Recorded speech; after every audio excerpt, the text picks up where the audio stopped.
the DJ. Hey, check this out. We got a great show coming your way.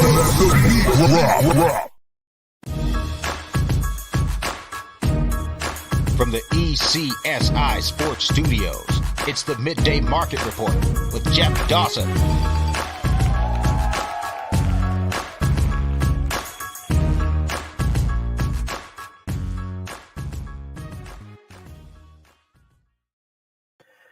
Good afternoon, sports fans from all over the world. I am your host, Jeff Dawson, East Coast Sports Investors, and this is your Midday Market Report for Tuesday, January 17th, 2023. That's correct.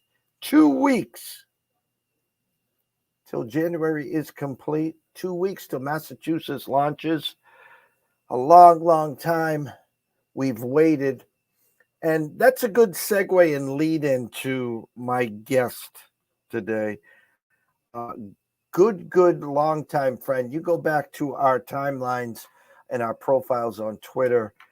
Myself and Mr. Pop Dibiase, we like to call ourselves the OGs. We were back here 10, 11, 12 years ago. We were kind of the early people on social media, gambling Twitter, as we like to say.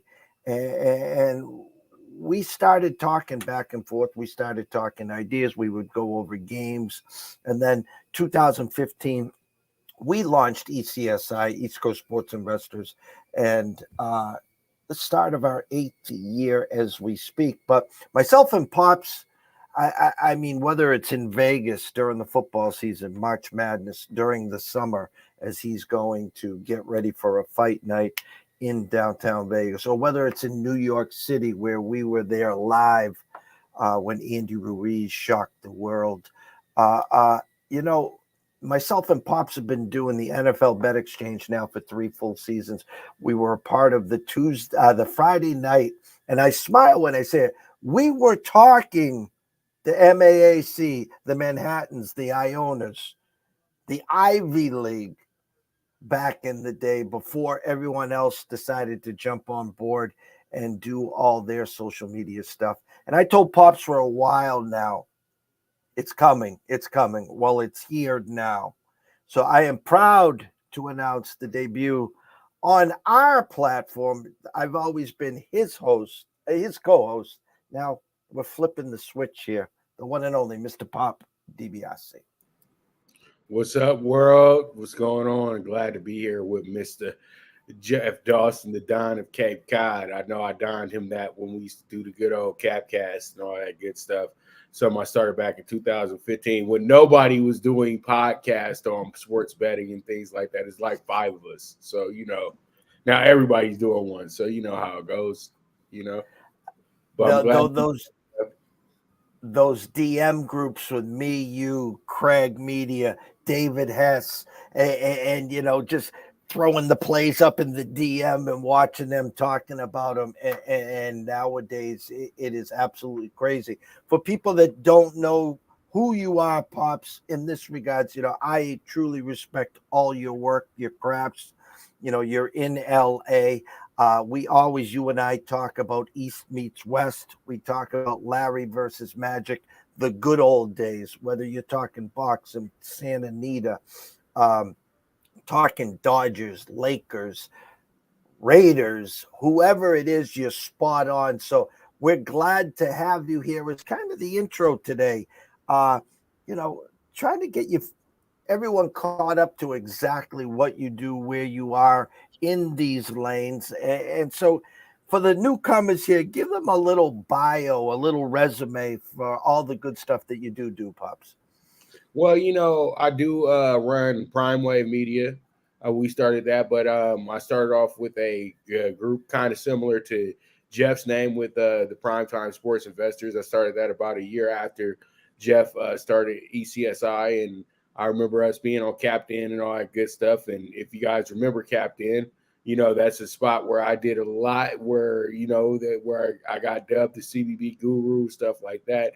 I'm well known for the famous bets list as well, too, if you're on the Twitter. So a lot of your favorite cappers and things like that use that to go ahead and probably use that to go ahead and sell you some plays as well, too. So pretty much I'm also in the sports media game as well, too. I've covered the Super Bowl. Also, I've covered the March Madness tournaments and things like that. Also, very avid in the boxing world as well too.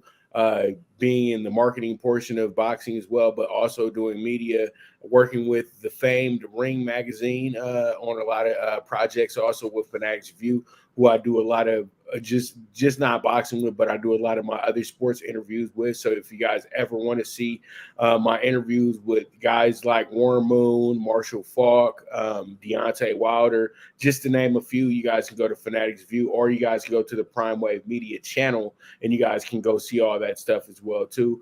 And pretty much I got thousands of clips and shows when it comes to sports betting. You guys can go on my IG, which is at Dibiase Wave _. You guys can see a whole bunch of stuff there as well too. So if you're not familiar with me in this sports betting game, you probably just came around maybe in the last few years or so. But I know that my reputation is kind of big in this game because I've had people come to me in Vegas and say, "Hey man, it's good to meet you."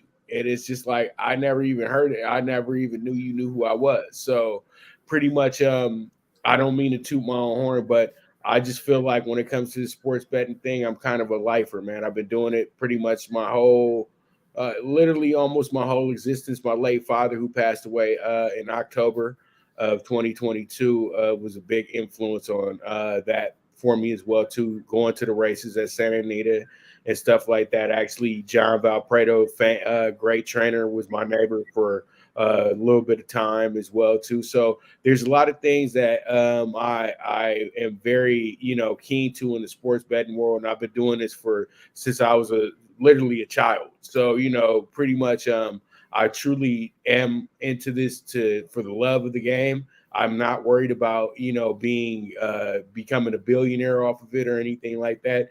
I'm just into making sure that people are in the right spots and that they go ahead and they cash that ticket. That's why I have a daily show called The Primetime Angles, which is live. And also, as Jeff said, we have the NFL Bet Exchange during the NFL season. And I also do a lot of different boxing interviews with my show, The Sweet Science. And then when I do have time, we do have things like talking tickets as well, too. So I'm really, really into this. At one point in time, I was running like 4 shows at once. Now I've kind of scaled back a little bit on that. So pretty much you guys have to understand that I just try to be a really good source of sports information and putting you guys in the right places when it comes to sports betting, because I just feel like everybody says they're an expert, but I really truly feel like me and Jeff are truly experts at what we do, because we've seen this science work time and time again of what we've been pitching for ever. You know what I mean? So pretty much I'm just really happy that I've been able to be in the correspondence and make a union with Jeff as well too, because you have to understand this is a competitive game and a lot of us don't like each other. Okay. And I don't know why, but a lot of us will maybe say one thing the other doesn't like, and now all of a sudden this guy's is on your list forever of people you don't want to mess with. But me and Jeff have always been locked in since day one, and I truly do appreciate that. It's a big brother, little brother type situation with this as well too. You know what I mean? So with that's how we work it out, because there's a lot of things that that I know that Jeff will need a little bit of advice from in a younger paraphrase, but he has daughters as well too, so they keep him hip. And then when I have a lot of older friends as well too, but Jeff is somebody that I look to in this business as somebody as a great source or a great person to just have my little talk with, my little rants with and stuff like that, because a lot of y'all be over here just y'all over here really making the game kind of not fun some days, but we just get through it because that's what we've been doing. Because we and Jeff already sat here and saw a lot of fly by night handicappers and things like that come and go. And that's what we talk about when we say we're the OGs, because we were literally dealing with the wild, wild west. Like, that's how I feel some days, is that like me and Jeff were in the wild, wild west days when it was, backdoor deals and all types of scammers going on and things like that. And I feel like we did like what the deputies do when we cleared these people out. But with the way that sports betting is working nowadays, I would say that we have a lot of things in place that show me that that we're not returning to that phase, but we're getting it's starting to come back just a little bit, but it's all good. We'll fix that soon as well too. It's a new year, so we'll see how things go. Pops, you brought up boxing, and in the intro, I talked about we were live in New York City at the Mecca MSG when Ruiz shocked the world. You do a lot in the boxing ring. Media fights, whether it's in LA, Vegas, you're jumping into Dallas, you're flying back east to Brooklyn, or you're going to the Mecca itself. I've talked to you at length about your work, and I talk about the good old days where, once a month, ABC would have one of those title fights on, where I'd be with my father, my grandfather. We'd be in front of a TV in West Bridgewater, right next to Brockton, whether it was watching, Hagler and Leonard, whether it was watching Hearns, Duran, and then, in comes Mike Tyson. I always talk about you being the face, wanted to see you stick with the boxing. And I said this tongue in cheek to bring boxing back off the map. Can you give us some insight? A, where boxing is today. B, give us some names, some headliners that people that want to, like myself, get back into the game, start to gravitate towards, and see maybe some big fights that are lurking in the distance. Well, boxing is something that's very, very, very important. Is something very important, but it is a yesteryear sport at the same time too. And a lot of people have to understand that part. That baseball, horse racing, and boxing are all at the same hotel. You know what I mean? They're all there. And I would say that boxing has to be more accessible to people. Yeah, it might need to be more on local channels. They did try to do this a few years back with Fox. That's why you're able to know who a Deontay Wilder is today. That's why you're able to know that's why you're able to know who the Errol Spencers of the world are as well, who's another big star in the business. We just had a fight here on January 7th with is considered the biggest name in boxing at this moment, which is Gervonta Tank Davis, who just broke a record in DC at the Capital One Arena. They've never had that big of a gate for any sporting event at that arena. So that was huge in itself as well too. But if you give me 5 boxers right now that will get people interested in watching boxing, I just named Davis for you as well. And I know that this guy's been around for a bit, but Terrence Bud Crawford, who just came off of an exciting victory in Nebraska as well too. Errol Spence, those two are set to fight at some point within the next year or 18 months. You also have the great Deontay Wilder, who gets considered because he is seen as the best heavyweight from the U.S. at this point, and he was the WBC champion for 7 years as well too. So, and he's probably the closest thing to beating who everybody feels is the best heavyweight in the world, Tyson Fury. So, that's another name, but I'm trying to keep it more U.S. for us and everything like that. And there's another big star in the he's not a champion yet, but he's a big viral star, a big social media guy, Ryan Garcia.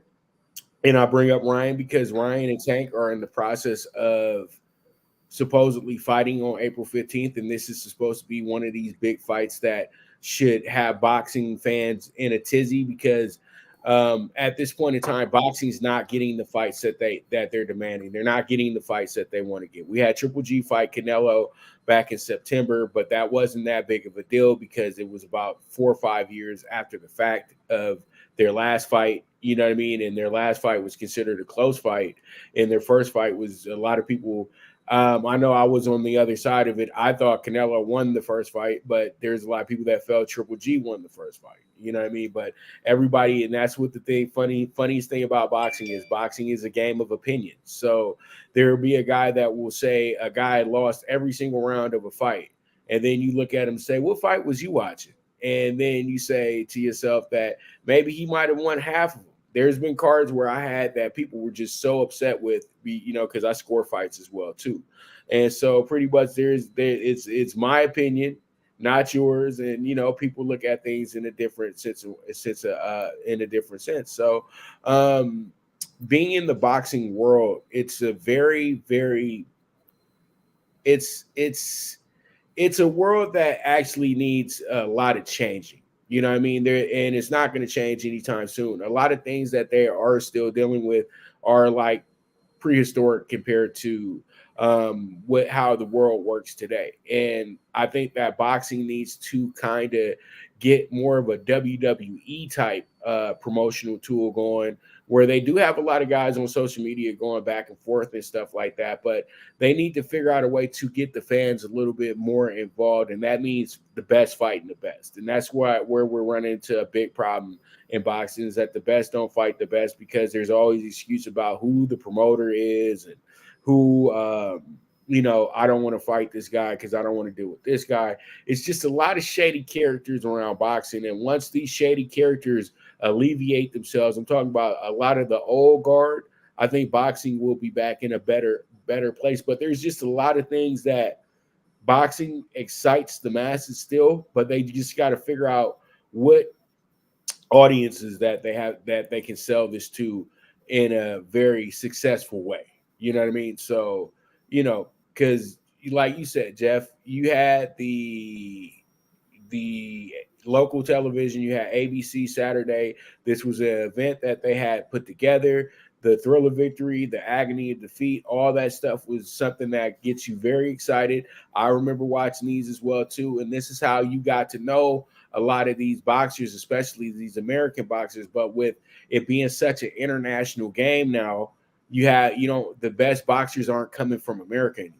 You know what I mean? They're coming from everywhere. So when they come fight over here, people want to get behind it, but it's tough to get behind that because they don't have the guy that they followed at the Olympics. You know what I mean? Like Floyd Mayweather is very famous because what happened to him at the Olympics. Roy Jones Jr. is very famous because what happened to him at the Olympics. They walked into their pro debuts with an already set audience that doesn't watch boxing every day. We don't have that anymore. You know what I mean? We have to where a guy's a great amateur, and the boxing hardcores will know about him, but that doesn't necessarily mean that you know about him. You know what I mean? And if you're a top amateur in boxing in America, everybody should know about you just as much as they know about Bronny James, in my opinion, because you're doing as much or even more traveling than these guys. These guys travel all across the world, amateur boxers. They just don't box in Detroit. They might have to go over to Switzerland and go fight. So there's a real imbalance when it comes to it. A lot of people aren't interested in. It's all about the youth. If the youth are if it's a big abundance of youth into the sport, that's going to bring all the eyes to it. But if you just have a sport to where it's the kids that are just really tough and they no good at basketball or football, but they love boxing, people will get into it. But at the end of the day, do you really want to see kids punching each other in the face? And see, that's where we get to, because now we live in a society where boxing is not as appreciated as it used to be. Everybody's kind of with this non-violent situation, but they want violence. It's the funniest thing about the society that we live in today. Yeah, and it's funny. Muhammad Ali, float like a butterfly, sting like a bee. The greatest birthday today. So happy birthday, heavenly birthday to Mr. Ali there. And it's funny. My dad was one of the pioneers. Big boxing fan, and again, Sugar Ray Leonard, Hagler, he was even, boxing fan before my time, obviously. But then as we progressed, he became that Mike Tyson fan, loved Tyson. He followed the amateurs. I'll bring up a name that was supposed to be the next coming, was Mark Breland, who owned, I think, or used to own the greatest, what is it called? Coming up, he was undefeated, like 100-0. What stupid record he had. Then he got up to the bigs, and that one punch that put him on the canvas, and he lost, and he never became the same. But he then started to go, and before the UFC was the UFC, he was watching those fights, and he was like, Jeff, son, this is the next coming. And now with the millennials, with the fights or fight cards every week, every other week, with the big title fights at least once a month, Dana White has now taken the UFC to another level that has surpassed boxing. That's why the kids and everyone now like UFC. It's instant gratification. It's once a week. It's, get in the cages. It's 3-minute rounds, go at it. 5-minute rounds, go at it. 5 rounds, 3 rounds. And can boxing ever get back to where UFC is now? Or these two are just, UFC's here and boxing's here, and this is the way it's going to stay? Well, boxing, as soon as they make the fights, then boxing gets all the say. Boxing is a free market sport. If we compare it like this on economies, in a sense, MMA is a situation. They're only going to get paid. They're going to get paid a cap dollar. In boxing, it's all capitalism, and this is why you're not getting the biggest fights, because a guy can go into a fight and make $20 million, and Dana White doesn't have to sign off on that. Dana White ain't got nothing to do with that. You know what I mean? Because you got different investors, you got different people in the room that are a part of this. So boxing can be bigger than MMA whenever it wants to be. You know what I mean? In my opinion. But MMA is really good because they use the same promotional tools as the WWE and as the NFL. You sell the idea that we're drinking a lot of liquor tonight, a lot of alcohol.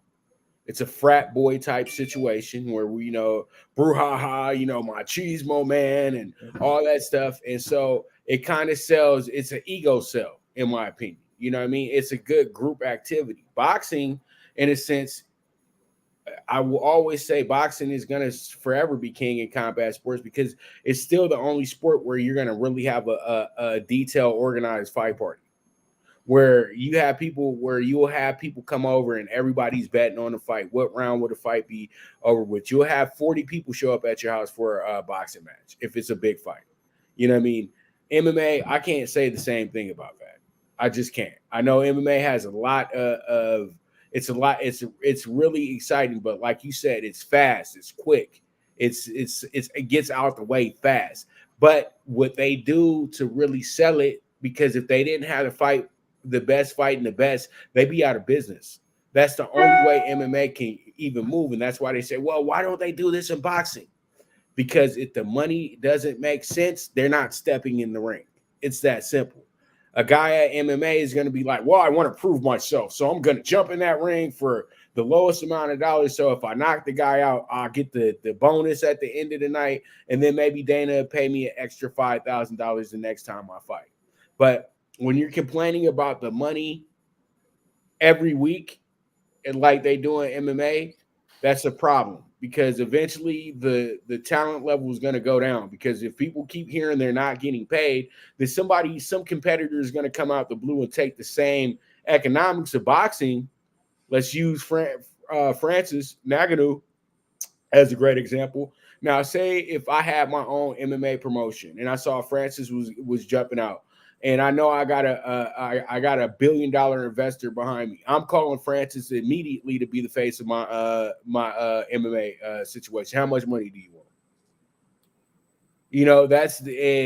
That's exactly, and say if I can take him and give him exactly what he wants, there's 5 other guys over there that are not happy with their money either, and they could possibly be stars as well too. Now we got the same situation that's going on now we got an AFL NFL situation. You know what I mean? And that's the thing about MMA to me. When you lose a big star, you're taking a big risk on losing you're on losing your stronghold on the fans. And I think that when you lose your heavyweight guy, it's very significant. But in MMA, I don't think the heavyweight division is as important as the heavyweight division in boxing. You know what I mean? I think that it's a division that they pretty much came up with over the years, and it's still budding into what it needs to be. And that's kind of like to me where you can set yourself up for failure. The heavyweight non-limited situation should always be the king of whatever combat sports you're going, because they deliver the true essence of the one punch kill, things like that, the things that excite people. You know what I mean? So if they can't keep that intact, they might have some big problems going on in the future. If you don't want to pay your guys, there's going to be a point in time where the best talent is not going to come to you. And I think that's the crossroads that UFC and MMA is at. And the biggest problem is when you have one person constantly being the face and they're not a fighter. That's where we kind of get a little bit of an issue at. I didn't know Vince McMahon owned the WWF until he had a problem with Bret Hart. I just thought he was an announcer on the side because he was that good at playing his character. Now, Dana White, he comes out, I'm Dana White, the commissioner. I'm the toughest SOB on the planet, and blah, blah, blah, blah, blah. And now he had his situation down there, and he had a situation with his wife. They don't want him to now everybody's mad because he hasn't been suspended. He hasn't been this. He hasn't been that. Now, this is a guy's ego that's out of control, and pretty much he feels like he is the star of the UFC. And that's what the biggest problem is. If you're not in the cage fighting people, you're not the biggest star. You're just a check cutter. And you guys got to get this Jerry Jones complex out of you, because eventually it's going to ruin your business. And I feel like right now UFC is doing well, but we can keep it real. It has regressed just a little bit because your stars keep getting beat, and they're not getting beat by people that can be superstars. They're getting beat by regular people, and you can't. It's gonna be tough sales when your cash cows keep getting beat, like McGregor. You know what I mean? Business is good when McGregor is winning. Business isn't good. It's not good when he loses to Dustin Poirier. That's good for everybody who doesn't like Conor McGregor. But for you guys to keep this gravy boat going, you have to have him win. You know what I mean? To where you guys can keep things going, because then this guy who beats Conor is going to go off and fight a guy that's average and get beat. And it's like, well, he wasn't that great in the first place. He just was charged up for Conor that night. And I think that's something that is hard to really get into. But in boxing, let me give you a great example. Jermell Charlo. He's the 154 undisputed champion. He deals with everybody named Mama saying that he's not going to show up. He's not going to do this. He's not going to do that. And all he does is go in there and knock guys out.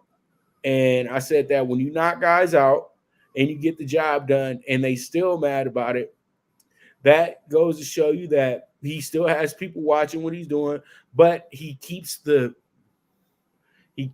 momentum going. You know what I mean? Because even if you have fueled up hate, you still got the momentum going. Once you lose, then he's normal like the rest of us. You know what I mean? And I think that, all in all, boxing is going to be better once everybody starts just having some patience with the powers that be. They're going to make the big fights happen. It's just that they have to make sure that the dollars are in place. And that's something that I deal with a lot. I haven't been dealing with it as much, but when it comes down to the sponsorships for things like that, boxing doesn't have it the way that they used to. When they used to have the big sponsors coming in like Budweiser and any upstart company with a billion-dollar company, they were top of the food chain.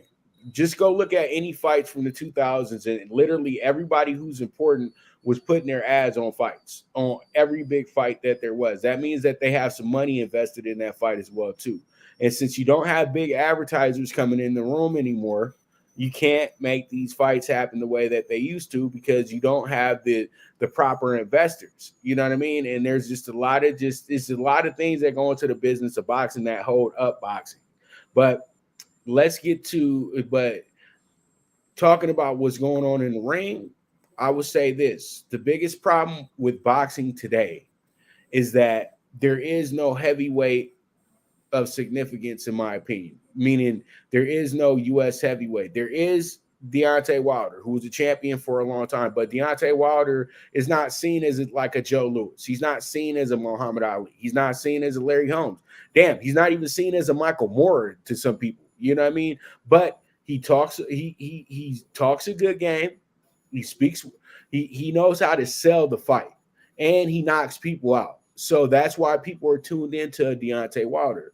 But it can't be just one. It has to be 20 to 30. You know what I mean? That we're excited about. And they may fight each other next week and all that good stuff. And I truly do feel like once the heavyweight division returns to the dominance of being like where you have a lot of American heavyweights where they are on TV, they're good, they're winning big fights, then that's when you're going to have people get really excited about boxing again. You're not going to get excited when you go see a bantamweight fight. Come on, Jeff. You're not going to get excited seeing 122 guys fight. You're not paying pay-per-view for that because all you're going to do is get two guys who are just having a nice fight. But go get you that heavyweight fight, one punch will do it. And I keep telling people that if you're a knockout artist, if you knock people out, you deserve pay-per-views. You don't sell that for free. And that's another issue with boxing is if you guys aren't going to pay for it. It's so funny to me. Everybody complains all day about pay-per-views, right? But you're still paying for the fight, even if it's not a pay-per-view. You got to pay your stream, right, Jeff? You got to pay for your cable bill, right? You got to do all that. You still got to pay for the fight. So at the end of the day, you're not having it. What's much of a difference having it a one-time only fee on pay-per-view or your monthly fee that you already pay as is to watch the fight? You know what I mean? And then if you steal the fight, all that stuff, why are they rushing to have these big fights for you if you're not going to pay for the fight? It's that simple. There's a lot of things that go into stuff. See, people want to be rewarded, but they still want to do they still want to do shady things. And you can't have it both ways. It's either you're going to be invested in the fight game or you're going to steal from the fight game. It's one or the other. Well, I think I was going to say add one last topic in boxing until we moved on. And I already know the answer, but I wanted to hear from the horse's mouth. Jake Paul. Oh, God, Jake. So well, you talked about pay-per-view. You talk about paying for the fights. And as soon as he schedules a fight, they pay for the fight. And I say he's bad for the game. I know. Listen, when you're a champion or supposed to be a champion, we call them in the industry paper champs because the trainer and everyone else has all your fights positioned where they know when they go into the ring, you can't lose. I mean, you can get knocked out with that one holy grail punch that was 1 in a million. But these guys are strategically placed up to build up the record to eventually get the title shot to then get the belt. And then we decide who our next 5 fights are. So we hold on to the belt and we keep making paychecks. Jake Paul all of a sudden lines up his paper champ and they run to the gate. They run and pay the pay-per-view. It's just destroying the game in my mind. Well, Jake has the same selling point that Floyd has. Everybody wants to see you lose. And so pretty much when he books a fight, it creates this pool of haters. You know what I mean? Like, he's going to lose and he's going to get whooped. And he's you know what I mean? And, then he goes out there and he knocks the guy out and then, the fight's rigged. It's this, that, and the third. And see, you're right. It makes boxing look like a straight clown show when you do things like that. And I truly do feel like he's not bad for boxing in a sense. It's just something that shouldn't get so much airtime. You know what I mean? It shouldn't hurt your feelings that he's putting on his own boxing event. his own boxing show that he put his money behind, and then they're selling it to the masses, and they're selling it to a certain group of people. And these are the people that follow him on YouTube.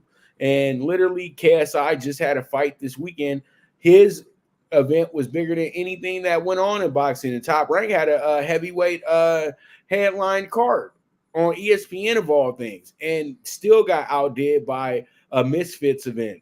You know what I mean? It was all influencers fighting each other, and that was just like, what the hell? And it's like, but thing is though, they know that they have a certain audience, but this audience now is starting to jump into boxing. They're starting to really want to know what's going on in the world of boxing, and I think that whatever gets people interested in boxing works. But I know that Jake Paul is somewhat of a person that is using the game to his sole advantage to just keep furthering whatever he's selling. And I know that's what gets a lot of people riled up about him. But eventually he'll go away because he's already talking about not boxing anymore, because now he's jumped in, he signed with PFL. Now he wants to be in that dojo of things. And, that's where he moves on to, because boxing, it was good with him at first, but now boxing's getting difficult for him now too, because it's a tough business. You know what I mean? And he's starting to realize that as well too. But that's my 2 cents on that right there. I just think that, Jake Paul just sells the you want to see him lose gimmick. You know what I mean? And the guy just doesn't lose. And it's going to happen eventually. And when it does, it'll be the biggest, I told you so moment for a lot of people. So it is what it is at the end of the day. But you do have a good point. I do feel like in some way, in some facets and form, he's kind of getting in the way of things, but then he's exploiting things at the same time too. And that's why I keep saying boxing needs to fix its business immediately. I'm going to change gears here for you, Pops. Obviously, you are in LA, and as we progress on a week-to-week basis, we'll be getting your talks on spring training and the Dodgers as they put their team together, as they get ready to try to, take over again. The NL West is there, supposedly. Padres will be a tough battle this year as well.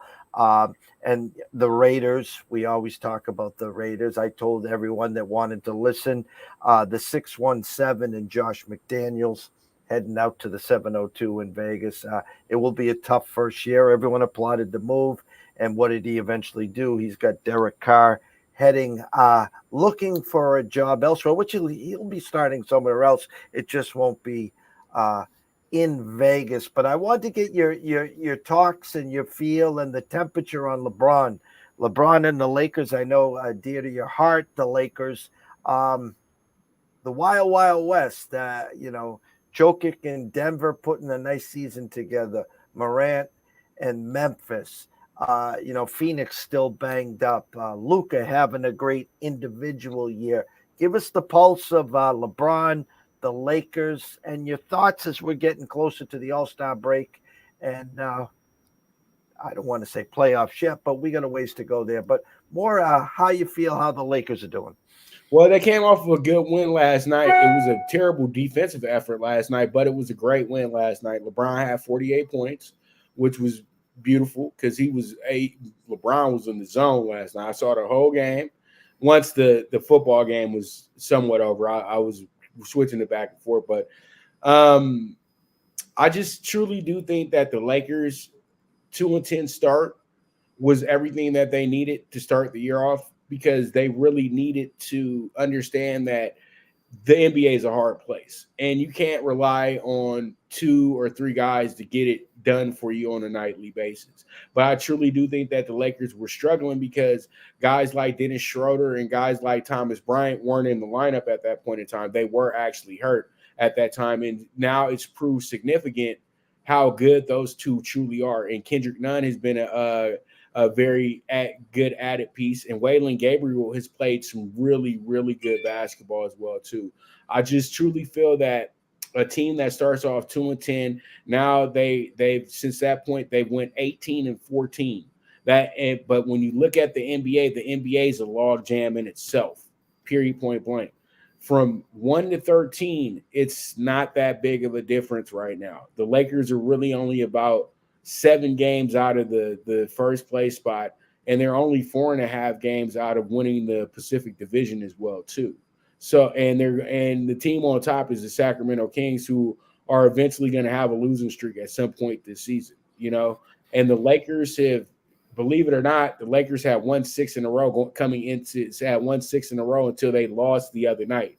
You know what I mean? When they lost the 2 in a row, the 3 in a row that they lost, the first game they had won 4 in a row to start the month off, and 2 in a row to close out the year. So the Lakers, they don't talk about the Lakers winning consistently. They just talk about the losing. And the Lakers have been winning basketball games, and this is without AD. AD is set to come back in the next few games as well, too. So the Lakers are really in a place right now where they're about a 5, 6, 7 game winning streak away from actually being back in the playoff picture. Today, they're 13th, but with a good run in 2 weeks, they could be the 6th-seeded team. That's how far apart they are right now in the Western Conference. In the Pacific Division is literally, it's moving parts. And everybody's talking about the Lakers and what they're doing this year. A team that's playing absolutely awful basketball compared to who they're supposed to be are the Warriors, too. The Warriors are 22-22 at this point. They are the worst road team you probably ever seen in your life. I think they're 5-18 now on the road. And they are not great as an underdog this year, too. They've been an underdog in several games this year. So my point is this. The NBA is already stagnant as is this season. Almost every team already has 20 losses on the year. And that's kind of incredible because usually you have a lot of front runners. The only team kind of running away with things are your Celtics this year because they got off to such a great start. You know what I mean? They're sitting up there 30, 32-12. Nobody else is 20 games ahead of where they're losing at. Everybody else is about maybe 5, 6, 7 games ahead because everybody's dealt with a point in time this season where they lost 5 in a row or they lost 4 straight. And the NBA, to me, everybody's struggling this year somewhat because the talent level of the NBA is so good right now. And I feel like it is kind of like the 90s where you had because people don't ever want to mention this, but everybody in the 90s had good benches too. And I think that good benches went away for a long time. Now everybody has a great bench. Everybody has a great bench. Even if the guy doesn't have a name, the bench is pretty good. And I feel like the Lakers bench is much improved than the group that started off those first 12 games. They had guys in there that worked for DoorDash. So the Lakers were really like kind of scraping because they didn't have any money to really pay anybody over the summer. So they kind of ran into a logjam. And as I said before, they had key players that were hurt before the season started. Now these guys are in play. I just truly do feel that LeBron does need a little bit more help, but it doesn't mean they need to make a trade. What they need is they need to play better defense. They need to be a little bit more vocal as a group. And I think that once AD comes back, LeBron there won't be as much pressure for LeBron to score. It'll be more about LeBron just leading. And if LeBron can just lead the Lakers and lead them like how he did when he was getting the championships, everything should be fine. But LeBron is, to me, dealing with a lot of what grandpa-itis in a sense. You know what I mean? He wants to still do all the things that the young people do, but he has to do the things that the old guys do in the NBA. And I feel like he hasn't found that middle yet. And I think that's the biggest holdup with the Lakers season and with him as well, too, this year. I just truly do feel like LeBron does need to focus a little bit harder on defense because they need him to lead by example on the defensive end. Yes, that's great that you score, but y'all can't give him the excuse that he's too old now to play defense. Kobe played defense still at 35, 36. Jordan still played defense at 35, 36. You never saw neither one of those guys cherry picking. And when you see a guy who's supposed to be the GOAT, the best player in basketball, cherry picking, it really makes you question what these people are talking about when they start comparing players and start saying what player is great and what player is this and what player is that. You know what I mean? So I truly do feel like the Lakers are in a position now to where it's not me being a homer. The Lakers can make the move that they want to make and still win the Pacific League, the Pacific title. You know what I mean? I wasn't mentioning my high school because that was what we played in the Pacific League. But yeah, they could still win the Pacific title this year and be possibly a 6, 7 seed, maybe 5 or 4, because that's how much that's how far the separation is. There is no big separation in the Western Conference this year. Trevor Bauer, Cody Bellinger, Trey Turner, Justin Turner have all left the building. We know the Dodgers don't rebuild, they just reload. We got, I'd say, about 3 weeks before spring training, pitchers and catchers. How you feeling about your Dodgers? Oh, I feel good because now the Dodgers get to the Dodgers got the best farm system in baseball. You know, a lot of people don't want to ever say that, but where did Bellinger come from? The farm system. You know, so they got 4 or 5 Cody Bellingers down there. You know, Cody Bellinger was a guy that had a really, really good start. So everybody wanted him to stick around. I don't think that he was developed as well as he should have been. You know what I mean? There should have still been more work. They thought he was already complete. And so pretty much Cody is just trying to reinvent himself.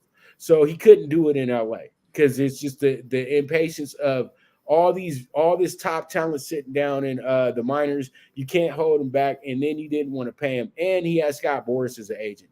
Same thing goes for Trey Turner. Scott Boras is an agent. So Scott Boras always figures out ways to remove his players from the Dodgers. So Trey Turner I never was mad about not signing Trey Turner because Trey Turner, that's too much. 13 years for a middle infielder who's not blasting out 40 home runs a season. I'm good. I can walk down the road on that one as well too, because once he's not getting extra base hits and things like that, his contract is too much. Justin Turner was old. Let's just keep it real. Very injury prone. He was a very good locker room guy. That was great for the Dodgers locker room. But at the end of the day, I think that situation had ran its course, and they're ready to move on and bring in Vargas, Lux, and all these guys to, finally play that left side of the infield as well too. And then you mentioned Bauer. I know this is going to sound crazy. I want to keep Bauer, but there's no need to keep Bauer when you have such a deep pitching rotation. And I just truly feel a lot of people were upset that the Dodgers did not do the Yankee, that they didn't do the Yankee at the winter meetings. When I say do the Yankees, means overspend money. And the Dodgers have spent the last few years overpaying for free agents and trades and things like that.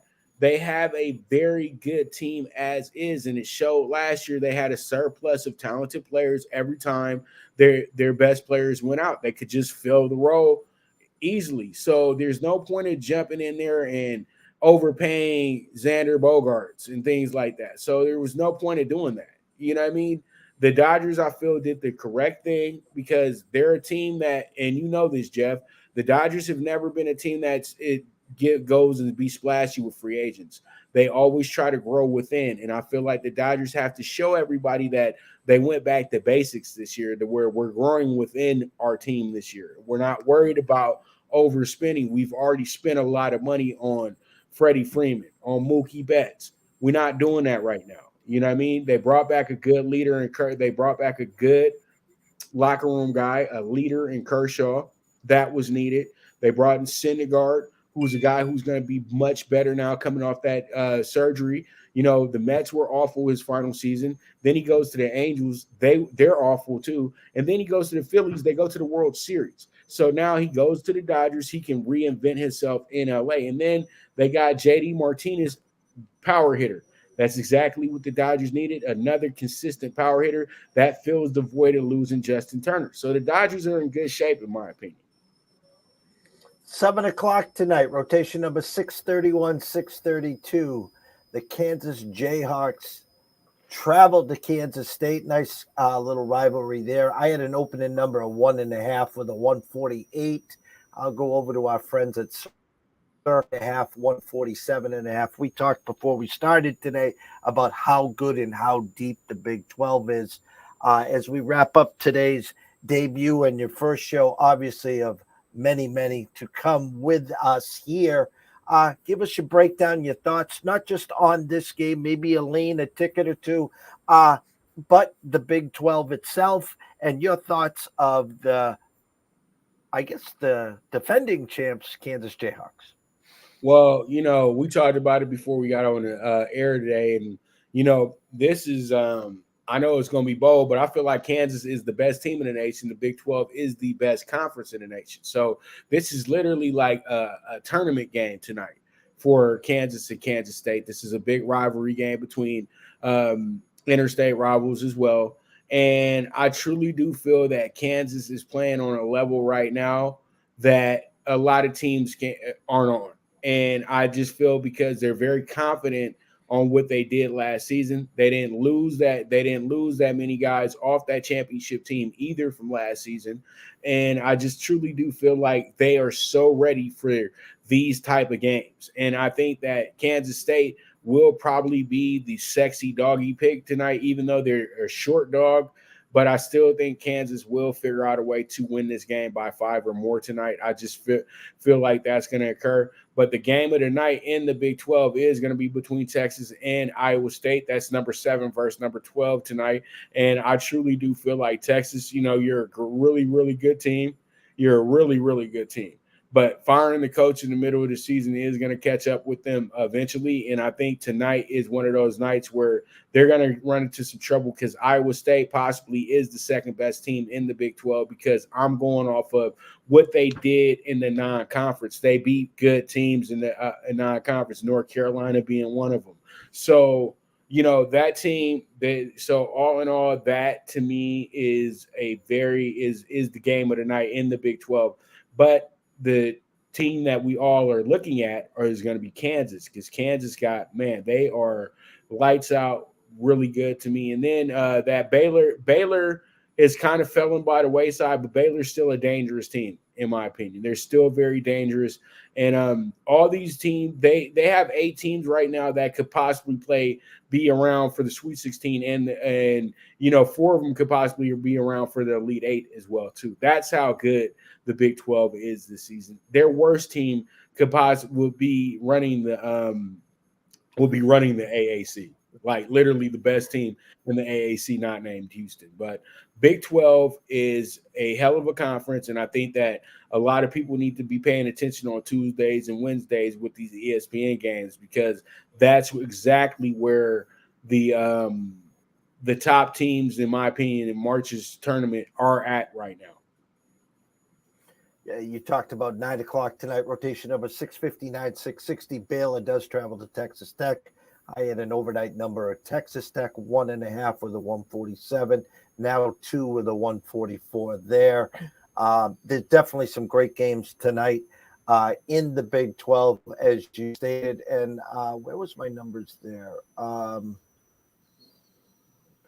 Looking for them right now. My eyes are deceiving me. Texas was a short dog against Iowa State. I think it was 1.5. There it is. Rotation number 639, 640 at 8 p.m. Overnight number Iowa State minus 1.5 with a 133.5. Now it's circa 2.5 with a 131.5. The crawler's been going the whole time. For the people not following you, please run over to the Twitter, as Pop says. Follow him at Pop Dibiase. You can catch him at Prime Wave Media. Follow all his socials. I assume he'll be running within the next hour or two over to IG for his Primetime Angle show. Pops, as we leave today, again, this was a long time coming. And I had pages and pages of notes. And basically, off the top of my head, I knew exactly where I wanted to go with this. And I said, what better time than the mid-January to debut this as we grow. You'll be our LA flavor throughout the year. As we talk Dodgers, we talk LeBron and Lakers as we get closer back to football season. Can't be happier to have you alongside me back on Tuesdays. Well, I'm happy that I'm here, man. I look forward to it. I think that we're going to have some great shows like we always do and we always have some great conversations. I always feel like we the best at what we do, but pretty much we got to just keep showing them. You know what I mean? Yeah, and I saved we as we get a little warmer and closer to May again, I want to talk about Santa Anita. I want to talk about horse racing because I know that's dear to your heart, dear to your dad's heart. TVG now purchased by FanDuel. I watch that every once in a while here. Good friend of our show, Dubs Anderson, made his debut a couple weeks ago at live at the races. So we got a lot to talk about in your neck of the woods, in your craft, your niche. And again, we're blessed and honored to have you aboard, Pops. Man, and I'm blessed and honored to be here, man. I look forward to next Tuesday as well, too. I can't wait to have some fun, talk about some more college hoops and NBA and all that good stuff. And we didn't even get into the NFL today, but it's all good. Yeah, I know we didn't talk about the NFL. I mean, we got so much to talk about and catch up. I wanted people to understand a lot about your background, your upbringing, and where you are in these spaces. And you have so much to bring from the boxing side, from the horse racing side. And then we then circle the wagons back. We'll talk some college hoops. We didn't talk about NFL. You and I both were on the Dallas train last night. And again, I talk about opening numbers. I guess I'll throw this last one out at you. I talk about opening numbers, and I was waiting to see that 5.5, 6, or did I see the 3.5, 4? We saw the 3.5, now 4. Dallas and the Niners. Short week, fourth straight game now for Dallas. Then they get to travel to Brock Star Purdy, undefeated as McCaffrey since the trade. Wrap it up here. What's your initial thoughts of Dallas heading to the 49ers next Sunday?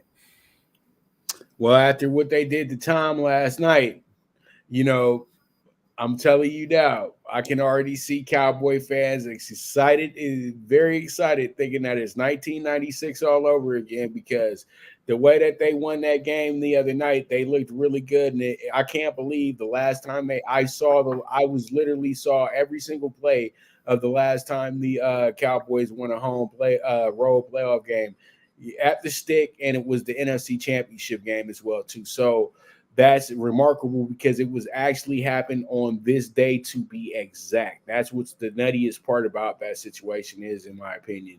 So, yeah, I think the Cowboys have returned some mojo return last night to this team.